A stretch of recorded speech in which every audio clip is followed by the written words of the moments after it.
ہمارے ہی مختصر اسے سنا چکا ہوں، بہت سی کتابیں شاید عقیل والا نے سنا دستور السالکین لقرب رب العالمین، یہ بہت جامع کتاب ہے مولانا، دستور السالکین لقرب رب العالمین، نام کو بھی بعض علماء نے بہت پسند کیا ہے، دستور السالکین لقرب رب العالمین۔ اللہ ہم سب لوگوں کو یہ قرب نصیب فرمائے، ادھر ہی رہی مجھا اس میں اس میں آئے، ادھر دیکھا ادھر دیکھا، اسے دیکھا اسے دیکھا، نہ دیکھا یار کو اغیار میں، دیکھا تو کیا دیکھا، حضرت پرافت ماشاء رسول اللہ صاحب مجھے یاد ہے، ادھر دیکھا ادھر دیکھا، اسے دیکھا اسے دیکھا، نہ دیکھا یار کو اغیار میں، دیکھا تو کیا دیکھا۔ ہم لوگ بمبئی گئے، حضرت پہلے جا چکے تھے، بعد میں مجھ کو بلایا، گئے تو کہا گھوم آؤ ذرا بمبئی جا کے، دیکھا لے گئے لوگ، آئے تو کہا کیا دیکھا، اب کیا کہتے یہ دیکھا وہ دیکھا، اسے دیکھا کیا ہے، جیسے الہ آباد کی سڑک ویسے بمبئی کی کون فرق، اس میں کوئی فرق نہیں، فرق تو یہاں وہاں میں ہے، دنیا کی زندگی سب ایک صحیح ہے قریب، اور لندن وغیرہ میں ہم لوگ جاتے ہیں تو ایسی سڑک رہتی ہے، اور کیا راہ چوڑی رہتی ہے، بمبئی کی راہ چوڑی رہتی ہے، رہتی سڑک ہی نہیں زمینی رہتی ہے، وہاں کی سواریوں اور کیا پوچھنا ہے، اللہ ہم سب کو توفیق دے، وہاں پہنچا دے کہ وہاں کی سواریاں، وہاں کی تفریح ہیں، کوئی سمجھ نہیں سکتا، اس کی طلب تو ہر وقت نہیں چاہیے، جنت کی طلب سے کبھی غافل نہیں ہونا چاہیے، کیونکہ اللہ چاہتا ہے کہ لوگ جنت کو طلب کریں، تو وہاں استغنا جائز نہیں ہے، جنت کو طلب کرو، جیسے باپ کوئی چیز لے آتا ہے، یا تو تھانوی کی مثال ہے، کوئی چیز لے آئے کھانے پینے کی، رکھ دیا، پہلے دیتا نہیں، لیکن وہ چاہتا ہے کہ میرے لڑکے مجھ سے سوال کرے جب کیا لے آئے یہ، اور ماں جو باتیں ہے کہ تمہارے لے آئے مانگو، مثال دیا ہے دیتا ہے، تو جنت اللہ تعالی ہم سب لوگوں کو جنت تک پہنچانا ہے۔ حضور اقدس صلی اللہ علیہ وسلم نے خود دعا فرمائی، اللہم انی اسألک الجنہ وما قرب الیہا من قول عمل، ہمارے سے بہت فرماتے تھے ارے کیسے کم ایک مرتبہ تو جنت کا سوال کر لیا کرو، فرماتے تھے یہ لفظ، ایک مرتبہ تو دوزخ سے پناہ مانگ لیا کہ خوش ہو جائے گی، جنت بھی خوش ہے، دوزخ بھی خوش ہوگی کہ ہم سے پناہ مانگ رہے ہیں، ہمارا لحاظ کرتا ہے، اور اس کی مثال دیتے تھے، جیسے تم جاتے ہو، پولیس کھڑی رہتی ہے چوراہے پر رہتی ہے اور دیکھتی رہتی ہے، اب رکشے والا 3 سواری بیٹھا ہے تو کچھ دور پر اتار دیتے ہیں، جبکہ پولیس والا دیکھتا رہتا ہے، تو وہ سمجھتا ہے کہ ہمارے یہ ادب یہ لحاظ رہے گا، تو اللہ تعالیٰ پاک کر دے، لحاظ تو کرو، جنت ہے کوئی چیز، بہرحال مختصر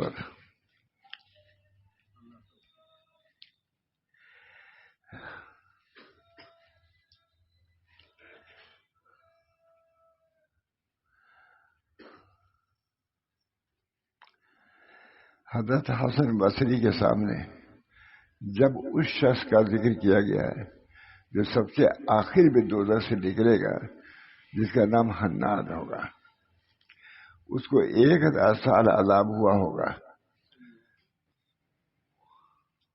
وہ یہ حنان یا منان پکارتے ہوئے دوزخ سے باہر آئے گا، یا حنان، تو اس کا حال سن کر رو پڑے،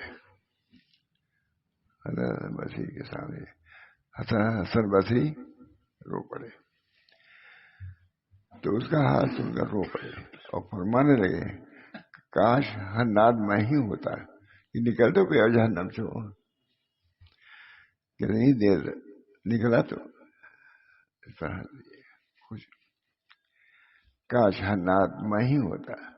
لوگوں کو آپ کے اس قول پر تعجب ہوا، آپ نے فرمایا تم پر افسوس کی بات نہیں سمجھتے، وہ ایک نہ ایک دن عذاب سے نکل تو آئے گا۔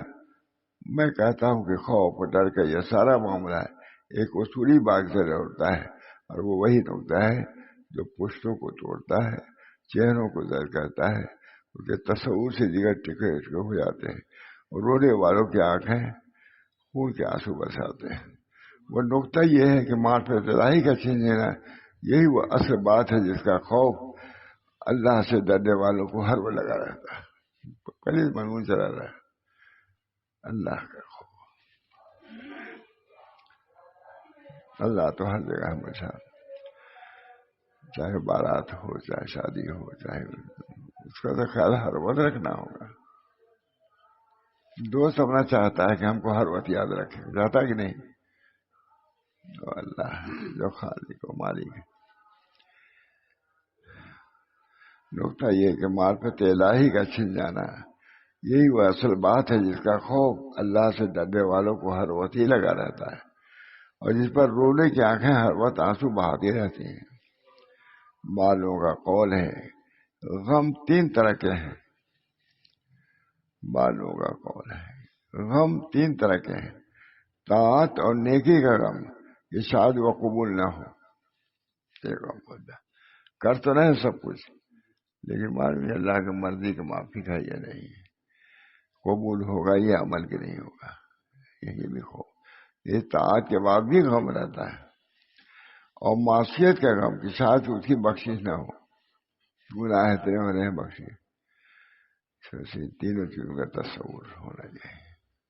طاعت بھی کر کے اللہ کا شکر ادا کرو، اور ڈرتے بھی رہو کہ معلوم نہیں اللہ تعالیٰ کے مرضی کے مطابق ہوا ہے نہیں۔ اور معرفت کا غم کہ وہ کسی وقت چھن بھی نہ جائے۔ بعض اہل اخلاص نے کہا ہے کہ غم در حقیقت ایک ہی ہے، اور وہ سلب معرفت کا غم ہے۔ غم یہی ہے، قابل غم یہی ہے کہ معرفت سلب نہ ہو جائے۔ حضرت کسی بات پر سناتے رہتے تھے، کئی دفعہ سنا ہم نے، ایک شخص کے سینے سے کوئی چیز نکلی چڑیا کی شکل میں، اور درخت پہ جا کے بیٹھ گئی، اور وہ بولنے لگی اس کی طرف منہ کر کے۔ انہوں نے جا کہا کہ ایک عارف سے کہ میں نے دیکھا کہ ایک چڑیا نکلی اور درخت میں بیٹھ گئی، یا میرے سے متوجہ ہو گئی ہے۔ کہا کسی بنا پر معرفت تمہاری چھن گئی، وہ معرفت ہے جو چڑیا کی شکل میں تم کو چڑھا رہی ہے، کہ میں تمہارے یہاں نہیں۔ معلوم ہے کہ جو کچھ اللہ دے اس کے بقا کی بھی دعا کرتے رہنا چاہیے، کیونکہ وہ کسی وقت تم ختم بھی ہو سکتا، لیکن سلب معرفت کا غم کبھی دور نہیں ہو سکتا۔ سلب معرفت کا غم، حضرت تھانوی میں نے کئی مرتبہ، حضرت تھانوی کا ایک صاحب تھے صاحب حال، روتے رہتے تھے، ان کی کوئی تعریف کرتا تھا تو کہتے تھے کہ ہماری دولت ڈوب گئی ہے، تم تعریف کرتے ہو، روتے تھے۔ اس کی وجہ یہ بتاتے تھے کہ ایک دفعہ وہی صاحب حضرت مرید تھے، قبرستان میں گئے، اور انہوں نے بطور ناز یا عجب کہا کہ جو دولت آپ کے خاندان سے جا چکی تھی میں اس کو ماں تھانوی کے یہاں سے حاصل کر کے آیا ہوں۔ اسی وقت وہ دولت خط سلب کر لی گئی، عجب کی طرف پر۔ ہمارے یہ سب چیز بھی چل رہی ہے بھائی، ڈر بھی لگتا رہتا ہے، بولنے میں بھی بتانے میں بھی۔ جس حال میں ہم ہیں میں بولنا چاہیے کہ نہیں، چپ رہنا چاہیے۔ حضرت کبھی کبھی مجلس پوری مجلس خاموش رہتے تھے، کچھ نہیں بولوں۔ علی گڑھ میں ایسا کیا، اور فرمایا کہ بھائی آپ تو بولنے والے لوگ ہیں، بولتے تو رہتے ہی ہیں، یہ بھی ایک چیز ہے سکوت، جس کو میں نے کہا کہ سکوت والی مسجد دکھلا دی ہم نے، سکوت، ساکت۔ بڑا اثر ہوا علی گڑھ کے لوگوں پر. سب سے بڑا غم سلب معرفت کا غم ہے. ہر غم اس سے کم درجے کا، کیونکہ وہ کسی وقت ختم ہو سکتا ہے، لیکن سلب معرفت کا غم کبھی دور نہیں ہو سکتا، ختم نہیں ہو سکتا.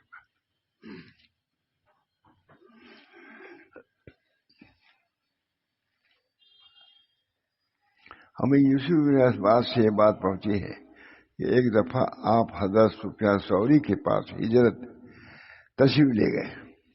یوسف ابن اسباط فرماتے ہیں کہ میں نے دیکھا کہ حضرت سفیان ثوری ساری رات روتے رہے، لیکن ہمیں لوگوں کا یہ حال ہے، خیال بھی نہیں ہوتا کہ ہم کو رونا نہیں چاہیے.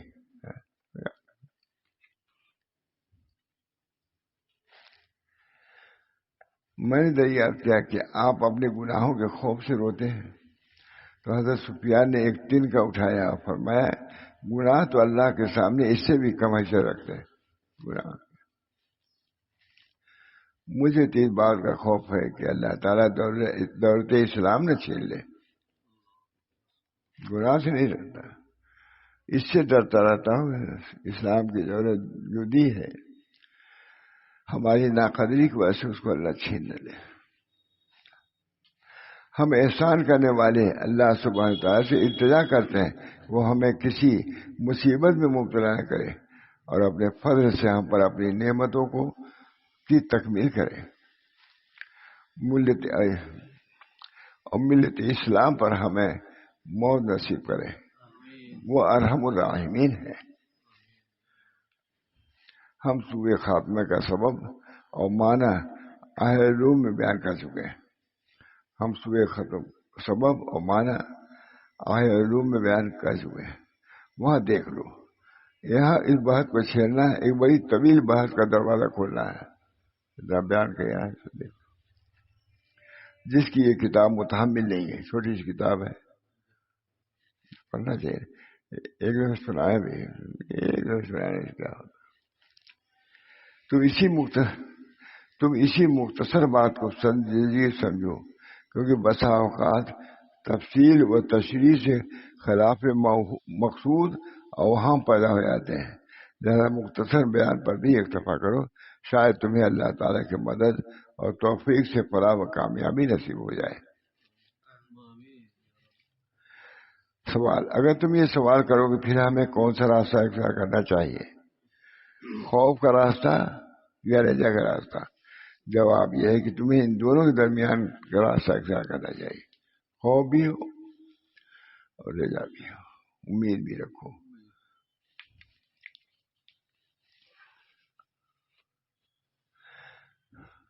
کیونکہ کہا گیا ہے کہ جس پر رجا کا غلبہ ہو گیا وہ مجھے خالی رجا ہی رجا، اللہ معاف کر دے گا. کبار بھی کر رہا ہے اللہ معاف کر دے نہیں. اور خوف کا اور اس کے متعلق اکثر ہی رہا ہے یہ شان. اور جس پر خوف کا غلبہ ہو گیا وہ خوارج میں سے ہو گیا. خوف میں ہو گیا اللہ تو بخشے نہیں، چل جو چاہو کرو. اس مقولے کا مطلب بھی یہی ہے کہ صرف ایک پہلو اختیار نہ کرے، اور حقیقت بھی یہی ہے کہ رجا حقیقی خوف سے الگ نہیں ہو سکتی. خوف کے ساتھ ساتھ رجا بھی رہے گا، اور خوف حقیقی رجا حقیقی سے جدا نہیں ہو سکتا ہے. اسی بنا پر کہا گیا ہے کہ رجا سب کا سب اہل خوف کے لیے.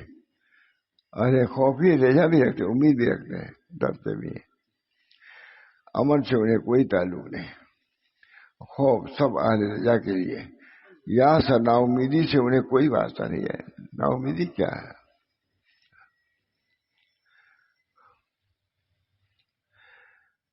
کیا اوقات اور حالات کے اعتبار سے اس میں کسی کو ایک کو ترجیح اور ذاتی حاصل ہو سکتی ہے، یا ہر حال میں دونوں کے درمیان راستے پر ہی قائم رہنا ضروری ہے؟ جواب، معلوم ہونا چاہیے کہ جب انسان تندرست اور قوی ہو تو ایسی حالت میں خوف غالب ہونا چاہیے، اور جب بیمار پڑ جائے ضعف و لاغری کا شکار ہو جائے، خاص کر جب کہ آخر کی طرف رخت صبر باندھنے کا وقت آ گیا، بوڑھا ہو گیا ہے، تو اس کی ایک دلیل بھی ہے کہ اللہ تعالیٰ فرماتا ہے میں ان لوگوں کے پاس ہوتا ہوں جس کے دل میرے خوف سے چور ہو چکے ہوتے ہیں. تو ایسے وقت میں اس کے لیے رجا اولا و بہتر ہے، کیونکہ صحت، قوت اور قدرت کے زمانے میں اس پر خوف غالب رہا کرتا تھا. یہ ان سے کہا جاتا ہے لا تخافوا.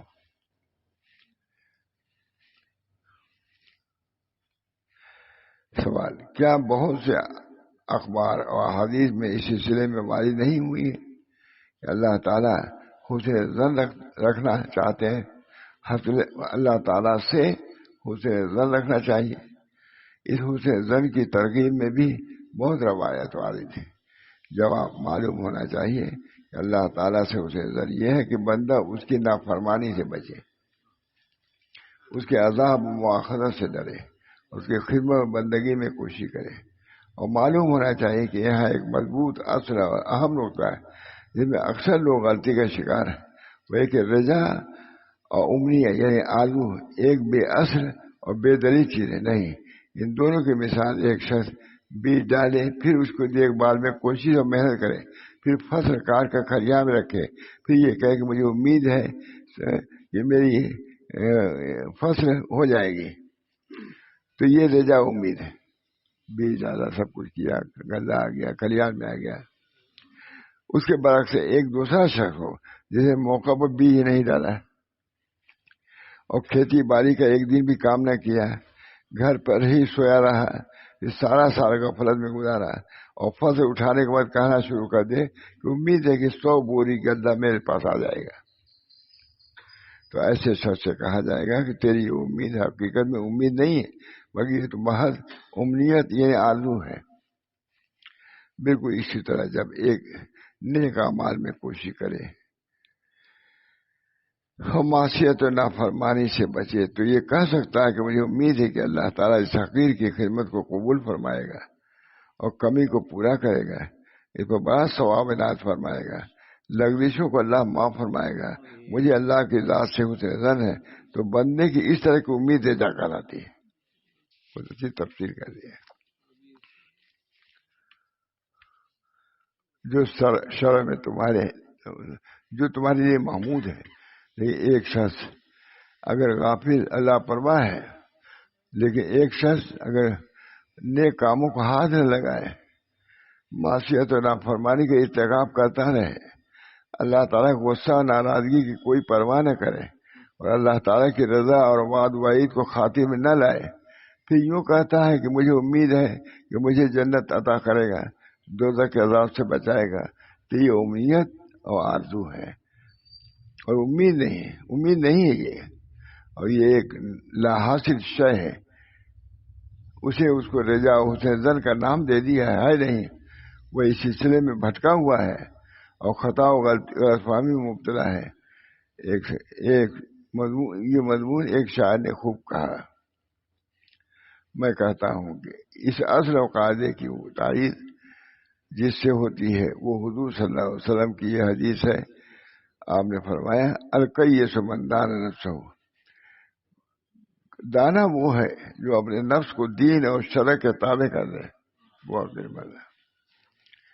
اور ماں بعد موت کے لیے ذخیرے اعمال جمع کرے. اور احمق وہ ہے جو اپنے نفس کی خواہشات کی پیروی کرے اور اللہ تعالیٰ سے نجات اور جنت کی امید لگائے رکھے. اس بارے میں حضرت حسن بصری کا یہ قول ہے کہ کچھ لوگ ہیں جو دنیا میں بخشش اور مغفرت کی امیدوں میں رہتے ہیں، نیک اعمال کچھ نہیں کرتے ہیں، دنیا سے آخرت کی طرف مفلس اور قلاش جاتے ہیں، ان کے پاس کوئی نیکی نہیں ہوتی اور کہتے ہیں کہ ہمیں اپنے رب پر حسن ظن ہے، وہ ہم سے بہتر سلوک کرے گا. یہ ایسے لوگ جھوٹے ہیں، کیونکہ اگر انہیں اللہ تعالیٰ سے حسن ظن ہوتا تو ان کے اعمال بھی اچھے ہوتے. تو قرآن مجید کی آیت پڑھی وہ من کا نہیں ہے. دوسری آیت بھی پڑھی.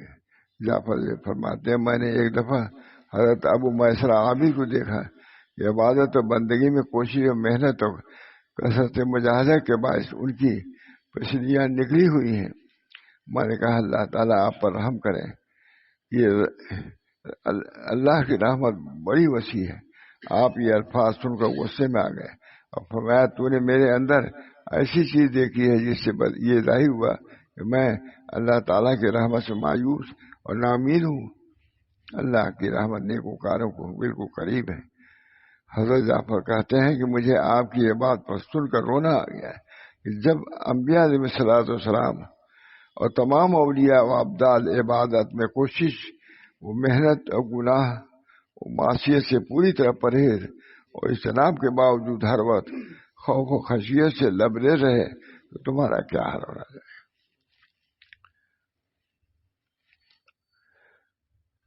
تمہارا کیا خیال ہے کہ انہیں اللہ سے حسن ظن نہیں؟ حسن ظن ہے، اس کے باوجود یہ کوئی حال ہوگا. یہی حال سبھی کو ہونا چاہیے. حسن ظن کے ساتھ ساتھ ڈرتے بھی رہنا چاہیے. ہمارے سارے ہمیں کوشش بھی کرنا چاہیے.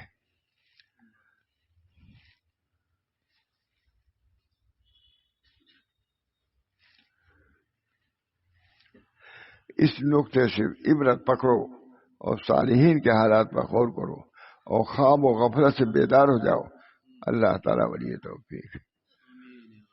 امید کے ساتھ ساتھ بھی خوف بھی ہونا چاہیے. اللہ تعالیٰ ہم سب کو توفیق دے. دعا کیجیے.